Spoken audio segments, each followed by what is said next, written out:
Pepper தூக்கலாம் ஒரு ஆபாயம். அது பெப்பர் தூக்கலாம். நீங்கெல்லாம் சம்பாதித்து கடை தந்தீங்களா இல்ல சண்டை போறது கடை தந்தீங்களாடா? என்ன சாக்கடைக்கு எப்படா அம்மா வீட்டுக்கு ஓடலாம் இருக்கா மச்சான்? என் புள்ள எதுக்குமே பயப்படவும் மாட்டான், பதட்டப்படவும் மாட்டான். இவளை என்னைக்கு கட்டுனி அன்னைக்கே உன் மூஞ்சில இருந்த கலையெல்லாம் போச்சே. சண்டை முடியாத காரணத்தினால் இன்று கடை விடுமுறை. தான் ரொம்ப அற்புதமானது, அழகானதுன்னு சொல்லுவாங்க. ஆனா அதை தக்க வைக்கிறதுல படுற பாடு இருக்கு அம்மா. எப்பா உயிரே போயிடுது. எதுக்கா 3 மாசம் பிரிஞ்சிருந்தீங்க? அப்படி என்னதாங்க பிரச்சனை? ஐயோ யோ யோ யோ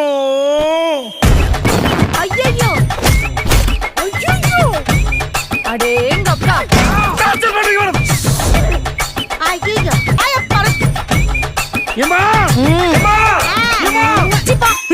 ஏன்டா கழுத கட்டி குடும்ப மாதிரி கால் கால் கத்துறீங்க? லே லே லே லே லே லே போயிட்டு சொல்லிட்டேல, செத்தாண்டி போயிட்டேன். எப்ப என் பேரஸ் என்னை விட்டு போயிட்டாலும் அப்ப இந்த அகசர செத்தாண்டி போயிட்டான். நடிக்கிறது நல்லா தெரியுது. நடிக்கிறேனா? நான் நடிக்கிறேனா?